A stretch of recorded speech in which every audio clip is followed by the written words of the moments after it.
জাতীয় বিশ্ববিদ্যালয়ের 2021 সালের মাস্টার্স শেষ পর্ব পরীক্ষার ফলাফল প্রকাশ করা হয়েছে। আপনারা যারা এই পরীক্ষায় অংশগ্রহণ করেছিলেন আপনাদের পরীক্ষার ফলাফলটা দিয়েছে। তো কিভাবে দেখতে হবে আজকের এই ভিডিওতে আপনাদেরকে দেখাবো। চলুন শুরু করা যাক।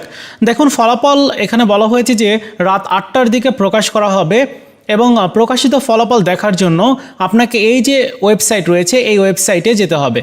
তো চলুন কিভাবে রেজাল্ট দেখতে হয় সেই প্রক্রিয়াটি দেখে নেওয়া যাক। রেজাল্ট দেখার জন্য এই ওয়েবসাইটটিতে চলে আসতে হবে। আমি এই ভিডিওর প্রথম কমেন্টসে ওয়েবসাইটের লিঙ্ক অ্যাড্রেসটা দিয়ে রাখবো। ওয়েবসাইটে এসে এখান থেকে মাস্টার্সের এই প্লাস আইকনে ক্লিক করবেন।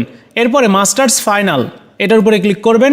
কিছুক্ষণ লোডিং নিতে পারে, যেহেতু রেজাল্ট প্রকাশ করা হয়েছে তাই সার্ভারে একটু সমস্যা দেখা দিয়েছে।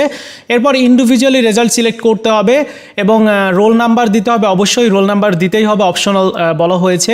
রোল নাম্বারের পরে রেজিস্ট্রেশন নাম্বারটা দিতে হবে। এরপর আপনার অ্যাভেলেবেল ইয়ার, এক্সাম ইয়ার দিবেন হচ্ছে 2021 এবং এখানে একটা ক্যাপচা আসছে, হুবহু সেরকমটা লিখে দিবেন। NYSA ভিন্ন রকম আসতে পারে, যেমন এখানে ক্লিক করলে অন্যটা চলে আসবে।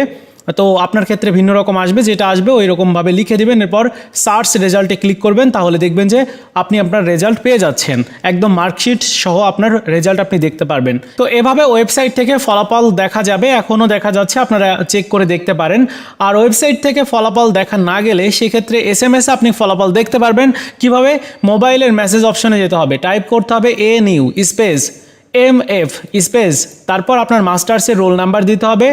সেক্ষেত্রে এক্সাম্পল এখানে দেখানো হয়েছে ANU স্পেস অর্থাৎ একটু ফাঁকা, তারপর MF স্পেস, তারপর আপনার যে এক্সাম রোল সেটি দিতে হবে এবং 1622 নাম্বারে সেন্ড করে পাঠিয়ে দিতে হবে। ফিরতি SMS-এ আপনি আপনার ফলাফল দেখতে পারবেন।